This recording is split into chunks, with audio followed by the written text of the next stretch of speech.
டோர்னமெண்ட்ல எனக்கு தெரிஞ்சு இந்த டோர்னமெண்ட் இல்லை, இது வரைக்கும் நடந்த டோர்னமெண்ட்ல கடைசி 4 டோர்னமெண்ட்ல இதுதான் மொதல் ட்ரா அண்ட் மொதல் சூப்பர் ஓவர் நினைக்கிறேன். சூப்பர் ஓவர் போடுறதுக்காண்டி கல்லல் கேசிசியில் வெள்ள வினோத் வந்திருக்காரு. ஏற்கனவே 10 பாலில் 4 விக்கெட் எடுத்தாருன்னு சொன்னேன். எக்ஸலண்டாக போட்டிருந்தாரு.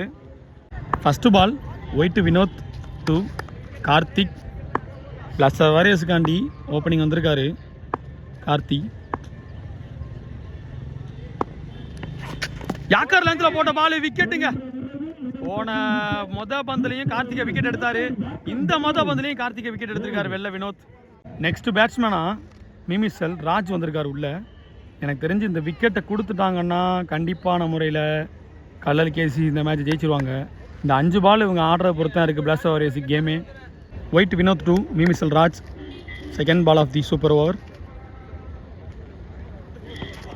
ரிவர்ஸ் முயற்சி அங்கே நிற்கு, சின்ன நிற்கு தான் பேட்டில் பட்டு ஃபீல்டர் கையில் போயிருக்கு. ஒரு ரன் மட்டும் ஓடி இருக்காங்க. ஸ்ட்ரைக்கில் இப்போ காலி வந்திருக்காருங்க. Well settle batsman. மேட்ச் அப்படியே மாற்றினவர். பார்க்கறதுக்காண்டி ஆடியன்ஸ் பூரா பேரும் ஸ்ட்ரீட்டில் வந்து நிற்கிறாங்க கவர் பண்ணி மொத்த கிரவுண்டையும். தேர்டு பால் வினோத் டு காலி. அப்போ நல்ல பேட்டிலாக இருக்கும். ரிவர்ஸிப்பில் மாதிரி அதே மாதிரி போனார். போல்டில் படலை, காலில் பட்டிருக்குங்க.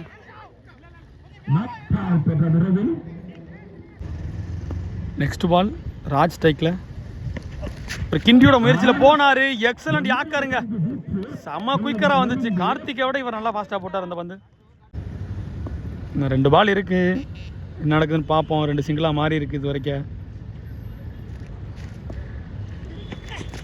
நல்ல ஒரு பாலுங்க. குட்டில் இறங்கி அந்த பார்த்து குட்டில் அந்த தூக்கி போட்டார். 1 ரன் மட்டும்தாங்க. Last and final ball of the super over. ஸ்ட்ரைக்கில் காலி இருக்காரு. கிண்டியோட முயற்சி அதே மாதிரி கிண்டி விட்டு பவுண்டரியா மாறிடுச்சுங்க. முன்னாடி கிண்டி விட்டாரு. கடைசி பந்துல 4 ரன் அடிச்சிட்டாரு காலி. நல்ல பேட்ஸ்மேனா ஒவ்வொரு பந்துலையும் ப்ரூவ் பண்றாரு. மாஸ்டர் வாரியர்ஸ்காண்டி சூப்பர் ஓவர் போடுறதுக்கு மிமிசல் ராஜ் வந்திருக்காரு. எக்ஸலண்டான ஒரு பவுலர் இவர். கல்லல் கேசிசிக்காண்டி பேட்டிங் ஆர்டரில் 6 வராங்க. அண்ட் லோக்கல் பிளேயர் சிவா வராரு. ஒரு ஓவருக்கு 7 ரன் அடிச்சிருக்காங்க பிளாஸ் வாரியர்ஸ். 8 ரன் அடித்தா கேசிசி ஜெயிக்கலாம். அது தடுத்தா பிளாஸ் வாரியர்ஸ் ஜெயிக்கலாம். பரபரப்புக்கு பஞ்சமில்லாத ஒரு மேட்ச். ஃபர்ஸ்ட் பால் மிமிசல் ராஜ் ஸ்ட்ரைக்கில் 6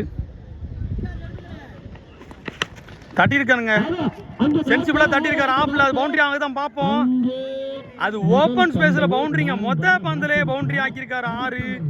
போன மேட்ச்சில் இதே மேட்ச்சில் ஃபர்ஸ்ட் ஓவரில் பந்தில் பவுண்டரி ஆக்கினாரு ராஜ. அதே மாதிரி சூப்பர் ஓவர்லையும் பந்தில் பவுண்டரி ஆக்கியிருக்காரு 6. செகண்ட் பால சென்சிபிளாக தட்டிட்டு சிங்கிளாக மாற்றிருக்காரு. 2 பால்லே 5 ரன் வாங்கி கொடுத்துட்டாரு.